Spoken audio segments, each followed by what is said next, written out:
ایک معروف سوال یہ کیا جاتا ہے کہ ہم کہتے ہیں یہ فقہ کوفی ہے۔ سوال یہ ہے کہ قرآن کریم جو اترا ہے مکہ میں اور قرآن کریم اترا ہے مدینہ میں، رسول اکرم صلی اللہ علیہ وسلم پیدا ہوئے ہیں مکہ مکرمہ میں اور فوت ہوئے ہیں مدینہ منورہ میں، تو آپ کی فقہ مکی اور فقہ کوفی کے فقہ مکی اور فقہ مدنی کیوں نہیں ہے؟ آپ کی فقہ ہے تو فقہ کوفی کیوں ہے؟ تمہیں مکہ اور مدینہ کی کوئی فقہ نہیں ملی، تمہیں کوفہ ہی کی فقہ ملنی تھی۔ اس کا جواب ذہن نشین فرما لیں، آپ ان سے پوچھیں بھی دیکھیں، قرآن کریم کی ایک قراءت وہ ہے جو کوفی ہے، اور قرآن کریم کی ایک قراءت وہ ہے جو مکی ہے، ایک وہ ہے جو مدنی ہے۔ اگر آپ دیکھیں گے تو قاری ابو معبد عبداللہ بن کثیر بن عمر الدارمی المکی رحمہ اللہ، وفات 120 ہجری، ان کی قراءت مکی ہے۔ قاری ابو رویم نافع بن عبد الرحمن اللیثی المدنی رحمہ اللہ، وفات 169 ہجری، ان کی قراءت مدنی ہے۔ اچھا، سوال یہ ہے کہ ایک قراءت مکی ہے اور ایک قراءت مدنی ہے، لیکن خود مکہ مکرمہ میں، حرم پاک میں، اور خود مدینہ منورہ مسجد نبوی میں جو قراءت پڑھی جا رہی ہے وہ قراءت مکی نہیں، بلکہ قاری عاصم بن ابی نجود الاسدی الکوفی رحمہ اللہ، وفات 127 ہجری کی، وہ کوفی ہے۔ تو قراءت مکی بھی ہے، قاری بھی مکی ہے، قراءت مدنی ہے، قاری بھی مدنی ہے، اور خود مکہ مکرمہ اور مدینہ منورہ میں جس قاری کی قراءت پڑھی جا رہی ہے وہ قاری کوفی ہے اور قراءت کوفی ہے۔ تو ہمارا سوال یہ ہے کہ خود مکہ مکرمہ اور مدینہ منورہ میں کوفی قاری کی کوفی قراءت کیوں پڑھی جا رہی ہے؟ مکہ مکرمہ میں مکی قاری کی مکی قراءت اور مدینہ منورہ میں مدنی قاری کی مدنی قراءت کیوں نہیں پڑھی جا رہی؟ ہمیں جواب دیں۔ وہ جواب اگر دیں گے تو یہی جواب دیں گے کہ جو قرآن کریم مکہ مکرمہ میں نازل ہوا، جو قرآن کریم مدینہ منورہ میں نازل ہوا، یہی قرآن کریم کوفہ میں گیا ہے اور یہی کوفہ سے واپس آیا ہے، تو مکہ اور مدینہ میں پڑھے جانے والی قراءت اگرچہ کوفی ہے لیکن قرآن وہی ہے جو مکہ مکرمہ میں نازل ہوا تھا اور مدینہ منورہ میں نازل ہوا۔ تو ہم کہتے ہیں جو کوفی فقہ ہے یہ الگ نہیں، وہی ہے۔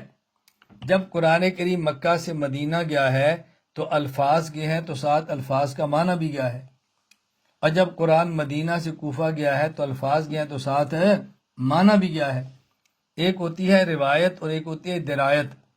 الفاظ کے نقل کرنے کو روایت کہتے ہیں اور معنی کے نقل کرنے کو درایت کہتے ہیں۔ تو جس طرح ہماری روایت کوفی ہے اسی طرح ہماری درایت بھی کوفی ہے۔ تو جو یہاں سے الفاظ گئے تھے ساتھ معنی بھی تھا، کوفہ کے فقہا نے جب واپس کیا ہے تو الفاظ بھی دیے ہیں اور اس کا معنی بھی ساتھ دے دیا ہے، تو انہیں کیا غلطی کی ہے؟ تو اگر قرآن کریم کی کوفی اور مدنی قراءت ہونے کے باوجود کوفی قراءت پر کوئی اشکال نہیں ہے، تو پھر مکہ اور مدینہ مکرمہ کے فقہا ہونے کے باوجود کوفی فقہ پر بھی کوئی اعتراض نہیں ہونا چاہیے۔ کیوں؟ کوفہ کو آباد کنہوں نے کیا تھا؟ یہ صحابہ گئے تھے۔ کوفہ جو شہر بسایا تھا حضرت عمر رضی اللہ عنہ کے حکم پر بسایا گیا، اور اس کو بنانے والے حضرت سعد تھے، اور وہاں کے معلم حضرت عبداللہ بن مسعود تھے رضی اللہ تعالیٰ عنہ۔ اور عبداللہ بن مسعود وہ صحابی رسول ہے کہ جن کے بارے میں رسول اللہ صلی اللہ علیہ وسلم فرمایا ما حدثکم ابن مسعود فصدقوہ، جو حدیث عبداللہ بن مسعود بیان کرے اس حدیث کی تصدیق کرنا۔ یہ تھے کوفہ میں۔ حضرت عمر نے فرمایا تھے اہل کوفہ، عبداللہ بن مسعود کی مجھے ضرورت ہے لیکن میں تمہیں اپنے اوپر ترجیح دیتا ہوں اور میں عبداللہ بن مسعود کو تمہارے پاس بھیج رہا ہوں۔ حضرت عبداللہ بن مسعود رضی اللہ تعالیٰ عنہ یہ 8ویں نمبر کے صحابی ہیں کلمہ پڑھ کر مسلمان ہونے والے۔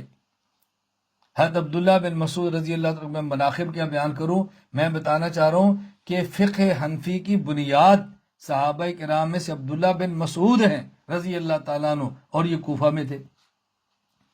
اللہ میں بات سمجھنے کی توفیق عطا فرمائے۔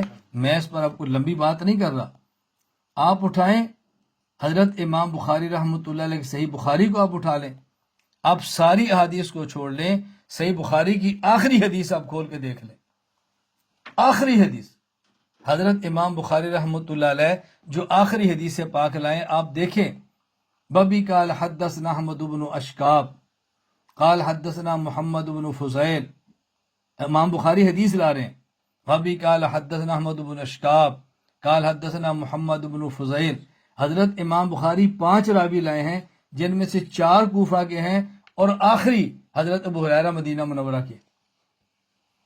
میں خیر اب کوفہ کی فضیلت پر بیان نہیں کر رہا، میں صرف یہ کہہ رہا ہوں اگر کوفی اور مدنی قرات کے ہوتے ہوئے، اگر کوفی قرات مکی اور مدنی قرات کے ہوتے ہوئے کوفی قرات پر کوئی اشکال نہیں ہے تو پھر کوفی فقہ پر بھی کوئی اشکال نہیں ہونا چاہیے۔ بابی قال حدثنا احمد بن اشکاب قال حدثنا محمد بن فضیل عن عمارت ابن القعقاع عن ابی زرع عن ابی ہریرہ، تو یہ 4 راوی احمد بن اشکاب، محمد فضیل، عمارہ اور ابی زرع یہ کوفہ کے ہیں اور ابو ہریرہ مدینہ کے ہیں، کوئی بھی اشکال نہیں کر رہا کہ امام بخاری رحمۃ اللہ کے آخری حدیث میں 5 راوی ہیں جن میں 4 کوفہ کے ہیں، تو امام بخاری نے کوفی راوی کیوں لیے ہیں؟ مدینہ منورہ سے سارے لے لیتا۔ اللہ ہمیں بات سمجھنے کی توفیق عطا فرمائے۔